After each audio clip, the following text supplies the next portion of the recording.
الله وسلم وبارك على نبينا محمد وعلى آله وصحبه وسلم تسليما كثيرا ثم أما بعد. Do you guys think everybody accepts the Sunnah of the Prophet sallallahu alaihi wasallam? What do you guys think? Is everybody would accept the Sunnah if it was presented to them? I mean, we assume that if you tell them that's the Sunnah of the Prophet sallallahu alaihi wasallam, what would they say? Of course. It's the Sunnah of the Prophet, I will do it. But in reality, that's how it is in our communities, our society?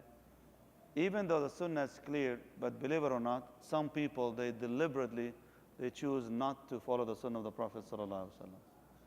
And that's very dangerous. And the Prophet sallallahu alaihi wasallam, he warned us against this.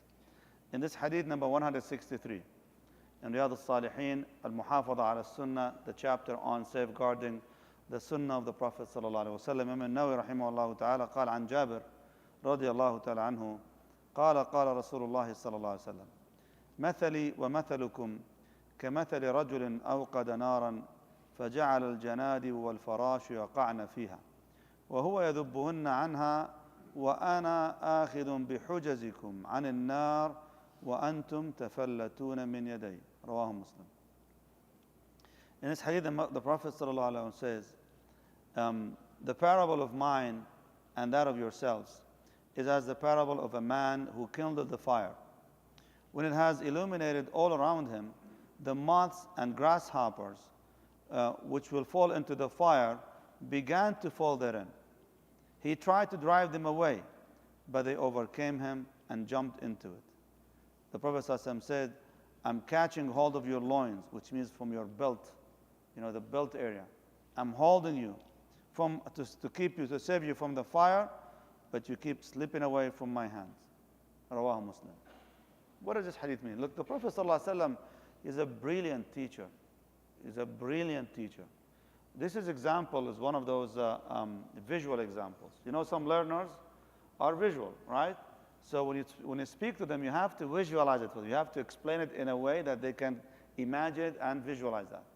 So the Prophet ﷺ said, look, my example and your example as my people, just like the example of somebody, he started the fire in the desert. And when the fire became strong and the light started shining around, what happens? Moths and grasshoppers and flies, they start coming into that direction. Why? Especially at night. Why would they come to the fire?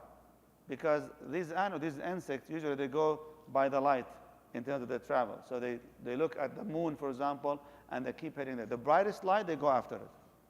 That's why these actually, what we have at home for the mosquitoes and the fire and the flies and so on, because it shines in their eyes. He says they see the light now, and they come to it. But they don't realize this light is dangerous. It's fire. And they know that going in there, it looks bright and beautiful and amazing and warm, but in reality there is so much danger in there. Like many people these days, subhanAllah, they see these bid'ah innovations. It's so cozy, it's so beautiful, it makes me feel great. It's just beautiful, I like to do it. But you're heading into the fire. You're going to the fire. Yes, it looks nice and beautiful, and especially in the darkest of the night, I see this light, but it's not where you need to be. So the Prophet ﷺ said, these people, they come towards the fire. And just like this man was trying to push all these insects away from the fire, just don't do this, don't do this. But of course, they overcame him and overwhelmed him and started jumping into the fire. Because the same thing, people do that as well too. Not just that. The Prophet ﷺ even says that I'm even holding on to them.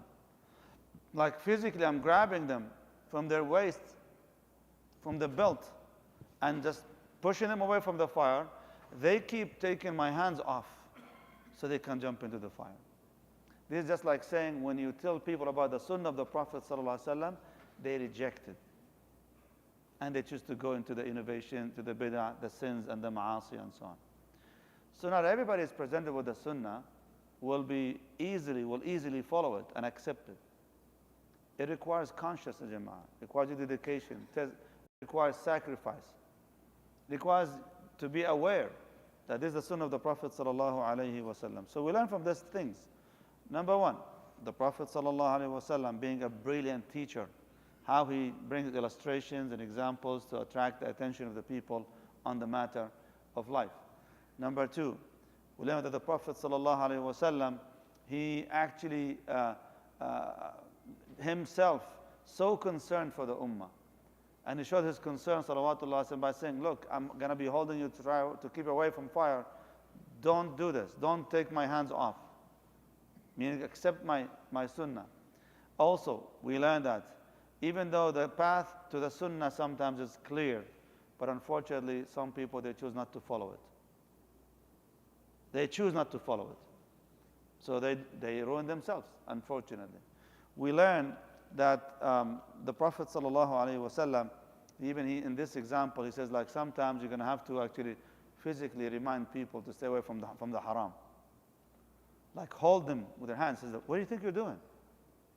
Where do you think you're going? Grab them from their shoulders. Look, listen, what do you think? You're going to have to wake them up. Hopefully they will wake up in that moment and choose not to fall into the fire.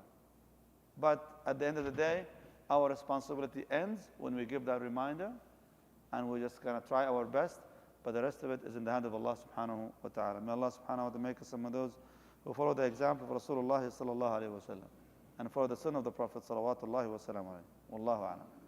Any question, Jama'ah?